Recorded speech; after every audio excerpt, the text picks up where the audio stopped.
Today, I'd like to speak about the recent statement that Pope Francis issued concerning the Latin Mass. Looked at it in an earlier presentation at the directive itself. This presentation, I'm going to give a little background in terms of a letter that Pope Francis wrote to the bishops, which I think explains it a little bit more and gives a better context for this directive, because when it came, a lot of people were like, well, why is the Pope speaking about the Latin Mass now? What's the deal with this? Why the concern? People were caught a little bit off guard because it's kind of accepted that, there are a few people maybe like the Latin Mass and who like, you know, participating in it. So, what's the issue with regard to it? The purpose of the faculty that was issued by Pope St. John Paul II when he went about it was because of his concern to bring Lefebvre and his followers back into unity with the Church.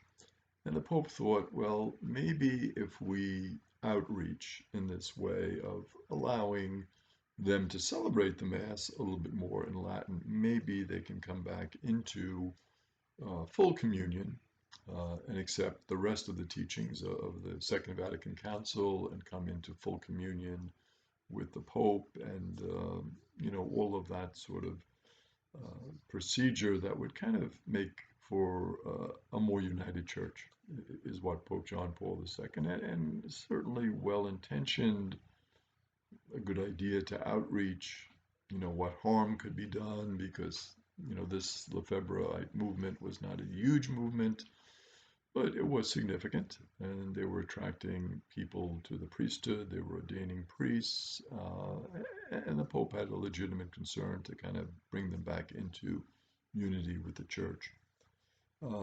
Benedict XVI took a further step and expanded it a little bit more widely, thinking again, I think in the same way that Pope St. John Paul II was thinking, well, let's give them an opportunity to come back to the Church, to be received more into full communion, a good thing.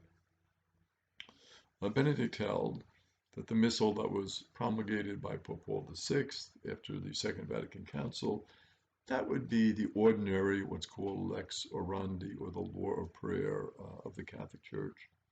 The Missal that was promulgated by Pius V and adapted by John the 23rd in 1962 would be what's called extraordinary. So it could be used, but it wouldn't be the normal, the ordinary, the one that is the usual in the way we celebrate liturgy, but it could be used in certain circumstances. Benedict allowed that because he was of the opinion that those who desired this extraordinary form had basically accepted the teachings of the Second Vatican Council. They had accepted the authority of the Pope and the bishops. He thought that there would be no division in parishes because the two forms, he felt, and these were his words, they would enrich one another. So his thinking was, well, if you use the one, using the other, they can kind of blend together. It can be helpful. People can experience both, in a parish, really there would be no problem. Benedict said if difficulties, though, did arise with the use of the extraordinary form, then these could be addressed. So he basically took the approach that, I don't think there will be any difficulties, but if there are difficulties, certainly we can deal with those as a church. Now, Pope Francis analyzed this, and he sent a questionnaire to the bishops in 2020 to get some data on this. And basically, he found the following realities. He found that it was exploited to widen the gaps between peoples. It reinforced the divergencies between groups of peoples. It encouraged disagreements that injured the church. And basically, it was exposing the church to division. It was blocking the path of progress in the church. Uh, Concerning also about abuses in the celebration of the liturgy. So he was concerned in this matter with the Latin Mass, but also concerned, general concerns about how liturgy is celebrated. And he said, sometimes there are these almost unbearable distortions. The way, celebrants celebrate, they bring in additional things, they change things around on their own authority. Again, not a good scene. And so he's concerned about both the problems that happen when the Latin can be used to create a little, disunity, but also when liturgy is celebrated, it should be celebrated according to the ritual. It should be celebrated in a common way. It should be celebrated in a unified way, and we shouldn't have all these, divisions back and forth and changes that an individual celebrant might make.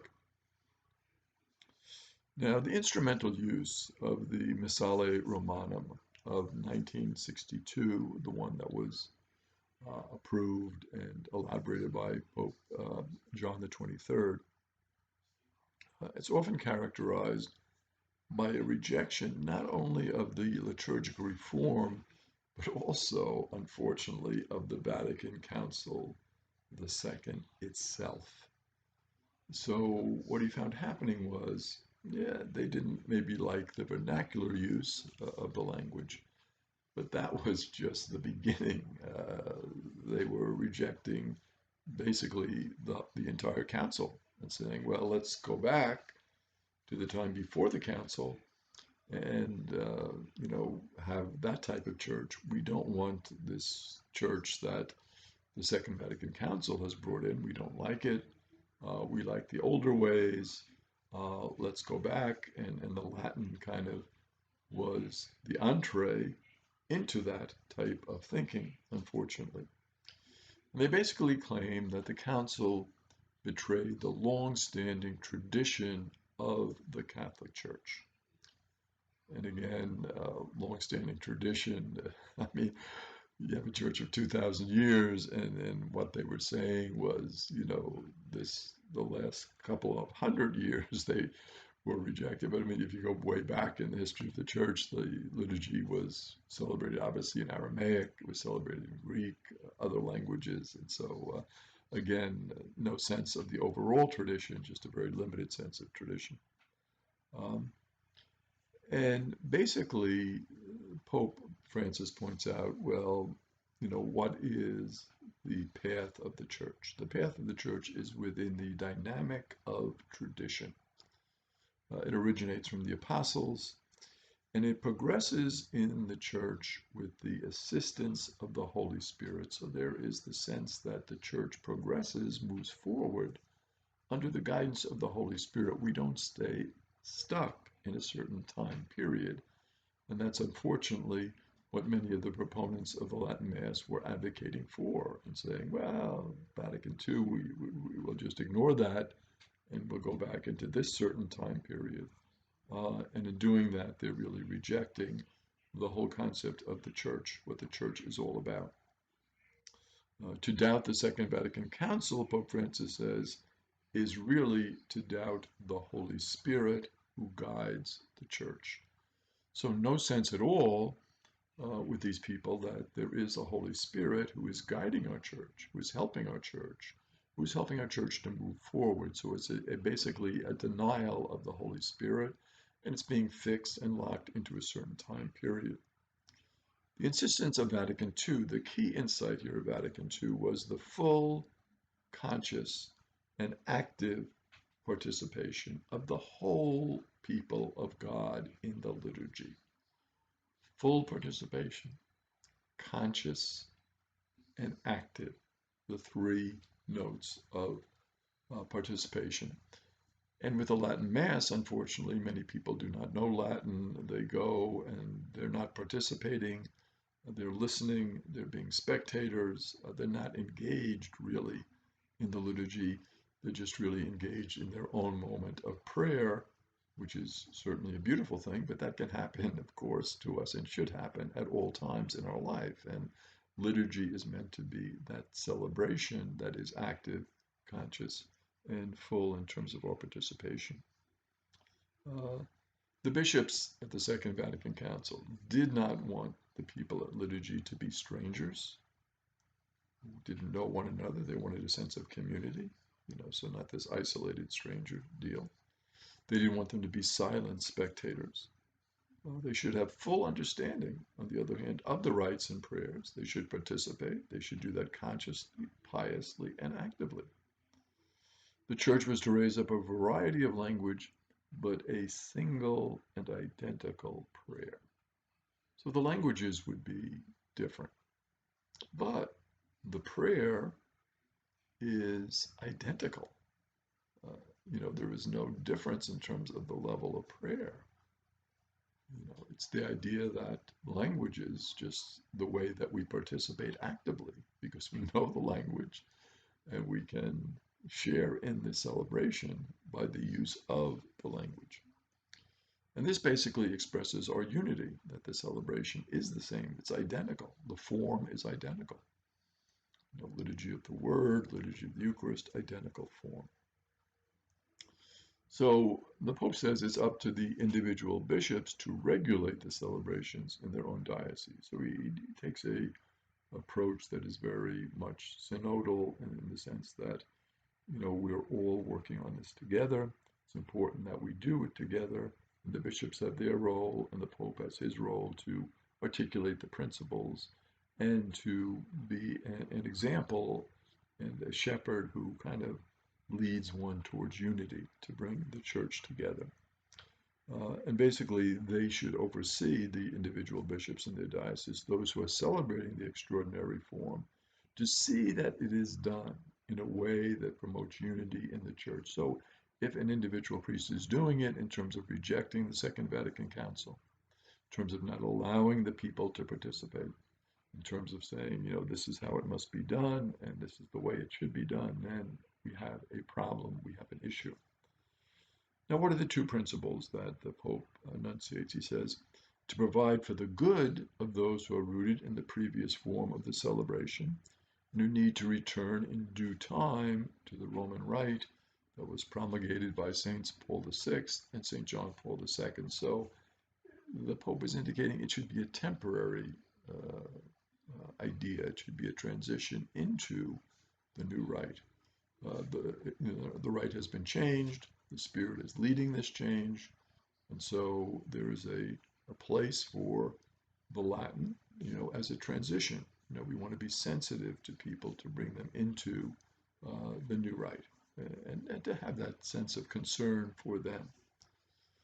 But also, the Pope says to discontinue the erection of new personal parishes tied to the desire and wishes of individual priests rather than the real need of the holy people of God. So there might be individual priests who are attracted to this way of celebrating, who reject the Second Vatican Council, who want things done in a certain way, a certain form, and who want to just follow this way. And he says, no, that is not what this is all about. And so, they erect their own personal parishes.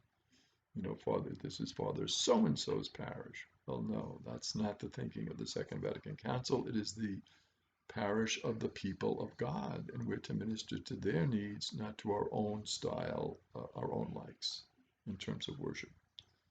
So there should be vigilance. Every liturgy should be celebrated with decorum and fidelity to the liturgical books promulgated after the Second Vatican Council. So we must make sure that there are no abuses, there are no interpolations of different people who put in different parts of what's attractive to them. But the books that have been published to articulate the changes of the Second Vatican Council under the direction of Pope Paul VI and St. John Paul II, these should be followed. And so what the Pope is really doing in terms of this overall situation is he's really trying to promote a sense of unity in the church and discourage those who, quite frankly, have not accepted the teachings of the Second Vatican Council.